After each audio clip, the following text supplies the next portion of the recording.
Hello, my name is Chloe. Welcome to my channel. Today I'm bringing to you my June wrap up.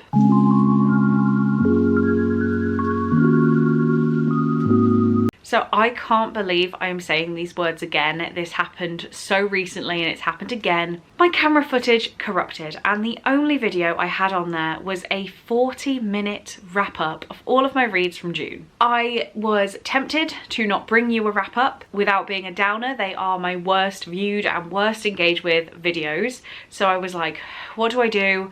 Do people want this? But for consistency's sake, I just have to film and upload these videos. It would have been a massive chunk missing in my schedule. We're a little bit late, but here is my June wrap up. I am not going to talk about these books in as much detail as I originally did. I would like to keep this short and brief. If you want some more of my thoughts on these books, most, if not all, of my June vlogs will now be live on my channel. I will link the ones that are live down in the description, and I talk about these books as I finish them. So if you want some more details on these books, please head over there. But yeah, let's just get going with what I read. Starting off with the statistics. So I had 3 1.5 star books, 1 2 star, 2 3 stars, 1 3.5 star, 5 4 stars, and 3 4.5 stars. So that is a total of 15 books, which was 2 less than in May. And the average rating of the books I read was a 3.3, which is dead on exactly the same as May. I read 11 physical books, 2 audiobooks, and 2 ebooks. The total number of pages I read was 5,367, which is 9% lower than in May. That gave me an average of 173 pages per day, which is also 9% lower than in May. And the average length of the books I was reading was 358 pages, which is actually a 3.5% increase on May. There's the stats. First of all, the books I didn't like. I gave 1.5 stars to No Accident by Laura Bates. This is a survival thriller with a group of teenagers who are in a plane crash onto a desert island. But I actually left this book with more questions than I had answers. I didn't really enjoy it at all. It sounds so harsh. This was a NetGalley arc that I received, and I am very grateful for the fact that they are available and that I get the opportunity to read those. However, this one just wasn't good, I'm afraid. I can't big this one up. I did not enjoy it. I wish that author all the success, but I did not like this book. Then we have Nothing More to Tell by Karen M. McManus. Karen M. McManus is a very successful author. I really enjoyed One of Us is Lying the first time I read it. Two Can Keep a Secret was okay, but I don't know what we learned in this book. I didn't find it enjoyable. I didn't think the mystery was thrilling. I really care who was responsible. And looking back at this 3 weeks later, I don't think I can tell you who was responsible. I think it's gone from my brain. I've deleted it. Karen M. McManus has a lot of books and they're all YA thrillers, and some of them are very, very similar. A lot of the characters read very similarly, in my opinion, and I couldn't really differentiate this from the rest. I would not recommend. The final book I sadly really wouldn't recommend is Lock the Doors by Vincent Ralph. I read Are You Watching by this author, which has now got a different name, something like 7 Ways to Die or 14 Ways to Die, something like that. I really enjoyed that book. I was holding on to this one because I thought it was going to be a really good time. It was a guaranteed win because I enjoyed the last one. I think I gave the first one 5 stars. This book, however, it wasn't great, I'm sorry. The writing style was like very fragmented, and I can't remember if it was like that in the first book I read, but I didn't enjoy it here, where the chapters were only a page or 2 pages long, but I felt like every chapter had a recap of something that had happened previously. Like we were constantly recapping short chapters, so in the chapter not much was happening. This is about a family who move into a house and it looks like there were locks on the outside of the bedroom doors, and then it turns out the new girl at school is actually the girl who used to live in that house, and our main character wants to figure out why there could have been locks on the doors. That was literally it. It got dark, don't get me wrong, but I didn't really care by the time I got there. And then the final book I wouldn't recommend from this wrap up, the 2 star I gave, was The Baby Dragon Cafe. I didn't like this book. We read this as a Patreon buddy read, and unfortunately it was not a win for me. This book genuinely felt like if you took the romance out, it could have easily been a middle grade and kids would have been interested in the writing. But as an adult cozy fantasy, the writing was just too plain, too simple in my opinion to really interest me.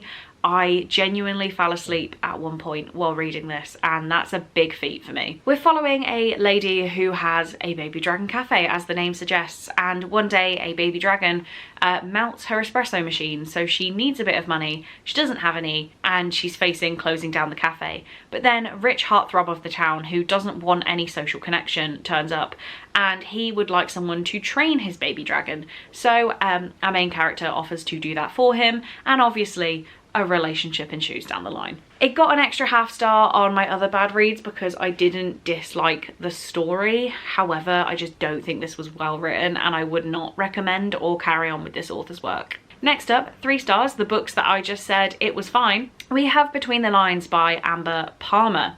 This is a cowboy romance where cowboys aren't introduced until halfway through the story, but that's fine because when they get there, they are very fun. We are following a young lady who splits up with her boyfriend while on the road, and she travels to a small town in Tennessee, gets on with the bartender.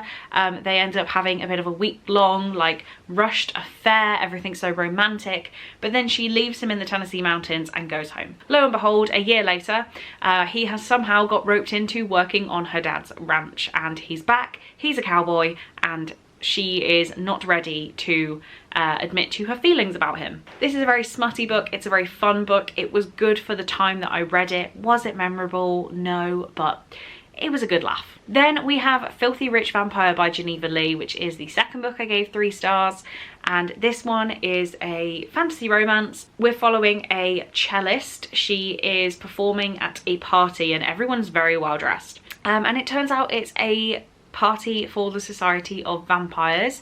They are just starting their like dating season, and the most eligible bachelor of the vampire world takes an interest in our cellist, but she is really just a plain human. So how is this going to work, and will she be wrapped up in the romantic vampire lifestyle? This is just, it's a fun book. It's a very sexual, like I mean, it's called Filthy Rich Vampire, so like maybe think of that as filthy as well as rich, as well as filthy rich.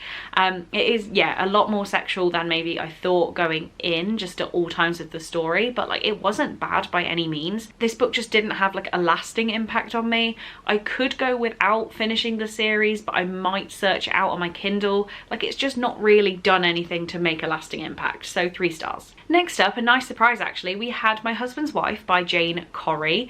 This was a very literary mystery, and we're following a woman who trains to be a lawyer. Jane, I think it's Jane. She trains to be a lawyer, and she's just taking on her first case with a murder. So there's a man in prison who has gone for appeal, saying that his murder conviction was wrong and it was actually an accidental death. So our main character works on this case, and then we're also following a young girl, Cara, who lives next door. Her mom is a single mom trying to look after her, but Cara feels like there's a lot in life that she doesn't have, that she should, and that the other kids in school do. So if these 2 stories running side by side, and we go further and further into the future when Cara, the little girl next door, is now a fully grown woman. A lot happens in this story. It's kind of hard to summarize in like a 30-second 1-minute review, but it wasn't the most exciting thriller of all times. It was definitely much more like character driven. I did start to really care about the characters though. I think it was done very well. It just wasn't like the most exciting thing I've ever read. And then we are already into the 4 stars, the books I somewhat really enjoyed this month. First up, we have The Family Game by Catherine Steadman, which is a thriller.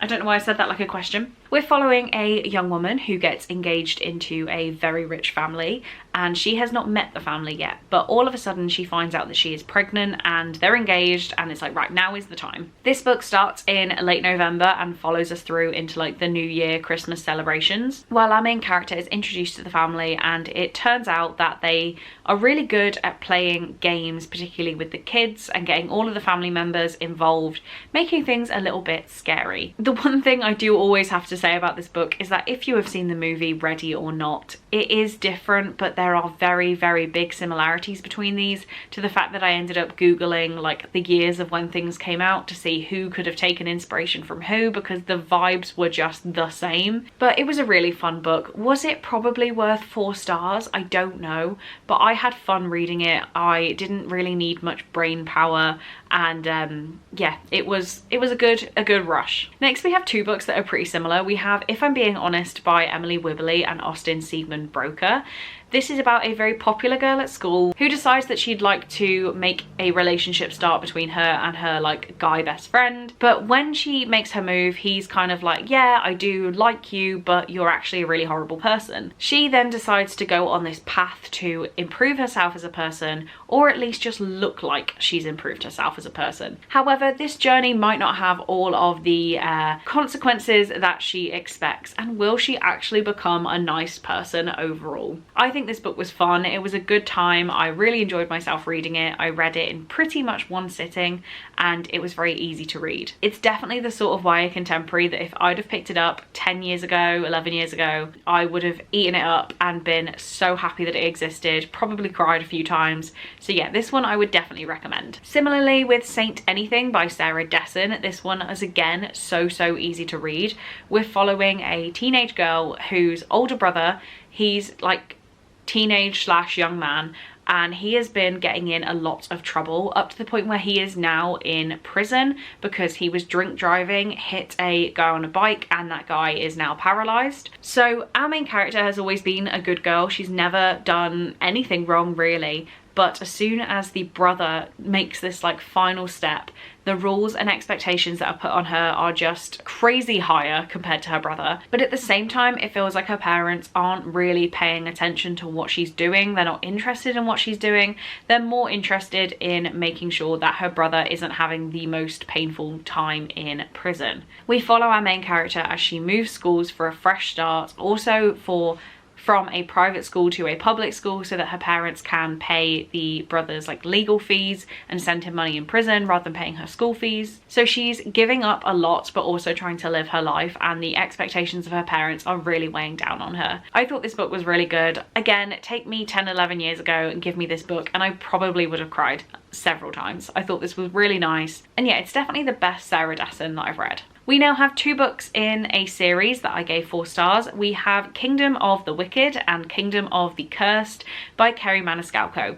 These are books 1 and 2 in the Kingdom of the Wicked series, and I had a thoroughly good time with them. Kingdom of the Wicked was actually a reread because I first read it about 18 months ago, and it was a very busy time in my life. I was moving jobs, I was moving apartment, I had a lot going on, and I just didn't feel like I gave this book the attention it deserved. So even when I put it down then, I'd given it 3 stars and said it must have been fine, but like I didn't pay that much attention, so I need to come back to it. And I came back to it in June. This is a witchy, magic-led fantasy book. We're following 2 sisters, Emilia and Vittoria, and they live in a small town that resembles Italy. I don't think it's too clear from the first book like where it's supposed to be in Italy. Sorry if the lighting's really changed. It's English summer, and if I keep jumping up and down to turn the lights on and off, then we're just gonna get really different vibes, so let's just roll with this. We're following these girls as they are round about 18 years old. I think they're turning 18. And they have always been told they have these 2 amulets that are supposed to like protect them. They've been told to never put these together. But one night when they were about 8 or 9 years old, they did, and they've never told anyone. We're now following them as Vittoria is murdered brutally, and Emilia takes it upon herself to find out who has murdered her sister, why they did it, and how she can get revenge. I really enjoyed the first book on reread. A lot more of it made sense, and that's what I struggled with the first time, where I was like, wait, what on earth did I just read? Why should I care? Yeah, it made a hell of a lot more sense on reread, so I was really glad I did that. And then I jumped straight into the second book, so it was actually like everything I'd learned was still in my brain. I didn't need to do any recaps, and it made the second book much more enjoyable to me as well. I think I definitely preferred the second book over the first, but I just can't give this series 5 stars because it doesn't hook me as much as I'd want it to. It's not that it felt like a chore to pick them up, but it also wasn't like, oh my god, I can't wait to have a free evening and read this. I was enjoying it, but I wasn't desperate to read it. So for that reason, it kind of sits at the 4-star mark. I really wanted to have read Kingdom of the Feared in June as well, but it was actually the first book I finished in July, so you'll have to wait until my next month's wrap up for that one. But I read the first 2 books in this series and really enjoyed them. And now we're on to my final ranking of books, because I actually didn't have any 5 stars, but I have 3 4.5 stars to talk about. The first one is Dear John by Nicholas Sparks, which I picked up on a whim because I hauled the book in June. I got it from a secondhand area of the bookshop. It was a very beat up, battered copy, and I thought this is a great one to just read and trash a little bit more and then pass on to somebody else without worrying too much about keeping the book pristine. Dear John is a movie that I watched years ago and I really enjoyed it, but I haven't really thought about it since. So when I saw it in the bookshop, I was like, oh my god, I've never read that. I wonder how much it's different to the movie, and I remember it being emotional, and that's really what I wanted. I was gonna say I can't remember the characters' names, but I'm gonna take a wild guess that the main character's name is John. And John joins the army. When he is on leave from the army, he has 2 weeks back at, in the town where his dad lives, and he meets this young woman. I cannot remember her name for the life of me, but he meets this woman, and quickly within a few nights he knows that he's just obsessed with her and he is going to be thinking about her as soon as he leaves. So they strike up a relationship on this short trip. She is building homes for Habitat for Humanity. She's such a good person. And then John goes back off to the army. They then communicate through letters, and while he's there, he's pretty much just counting down the days until his next leave date that he can go and see this woman again and spend some time with her.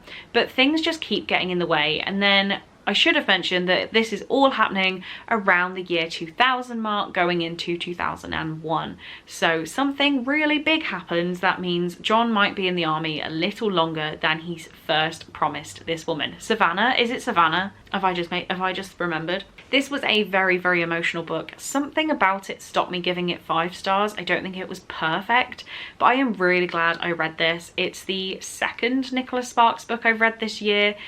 Definitely better, really enjoyed it. I think this author really knows how to write troubled men. I think that's maybe a niche. I had a good time with this book, and yeah, I would recommend it. I'm definitely looking to watch the movie again soon because I'd like my heart broken, and I'd like Channing Tatum to be the one who does that. Next up, a really fun romance that I am probably recommending going into the summer. We have Fang Girl Down by Tessa Bailey.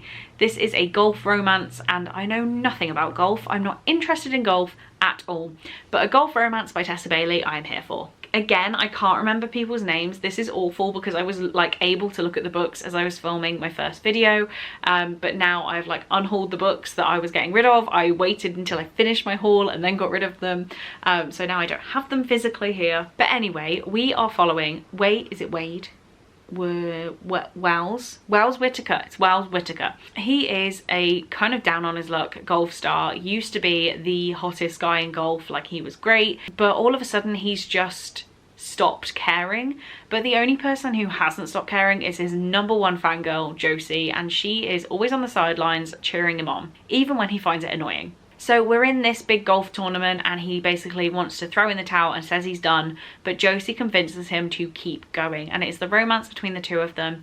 It's very cringy and it makes me think of a lot of parasocial relationship dynamics between celebrities and fans. It is a little bit weird, don't get me wrong. There's also quite a lot of smutty scenes in this, one of which goes a little bit of a weird direction for my liking. I talked about it a little bit more in my vlog that week. But yeah, this was a fun book, don't get me wrong. There was nothing wrong about it. There was nothing miserable about reading it. I had a fun time. I just don't think it was the most impactful romance I've ever met. It didn't completely break boundaries and make me kick my feet with happiness, but it was a fun time. And last but by no means least, my favorite book of June was actually a massive surprise. It is The Four Winds by Kristen Hanna. This is a historical book. We're following Elsa as she lives in a small area pre-Great Depression time, and she is told by her parents that she's probably a little bit past it now. I think she's about 26, 27 years old, a little bit past it. She's not pretty, she's overweight, and she may as well just enjoy being a spinster because that's her life. She sneaks out one night and basically says screw this and ends up getting herself pregnant by a guy called Raph. Thankfully, she is then taken in by his family and they have 2 kids together and start their life. But then the Great Depression hits, and also the thing that I didn't know about American history, which is the Dust Bowl era. I knew nothing about the Dust Bowl. I still probably wouldn't be able to answer many questions, but it has definitely unlocked a part of my brain that I am interested in finding out about. Obviously, this book is a fiction, it's a work of fiction. However, there is a lot in this that made me think about things I don't know about American history. It's not something I ever had to learn in school, so I was quite intrigued by a lot of this, and I'm glad that I had it brought to my attention by a fiction book. Kristin Hannah is a really fantastic writer, so I found myself really caring about these characters and everything they were going through. They felt like really real people to me, and I just cannot believe that this was my favorite book of the month. That has completely blown my mind. I was so intimidated by reading this one. I didn't know when I was going to pick it up, so I listened on audio and I had a fantastic time. Yeah, would thoroughly recommend this. I've read 3 Kristin Hannah books now, I think, and this is definitely my top, definitely. So there we have it, guys. Those are the 15 books that I read in June. Please do let me know if you've read any of these, if you have any opinions on them. I would really love to talk to you in the comments about them. But for now, I need to go and try and edit this video for the 2nd time. So thank you guys so much for watching. I really do hope you enjoyed, and I'll see you in my next one. Bye.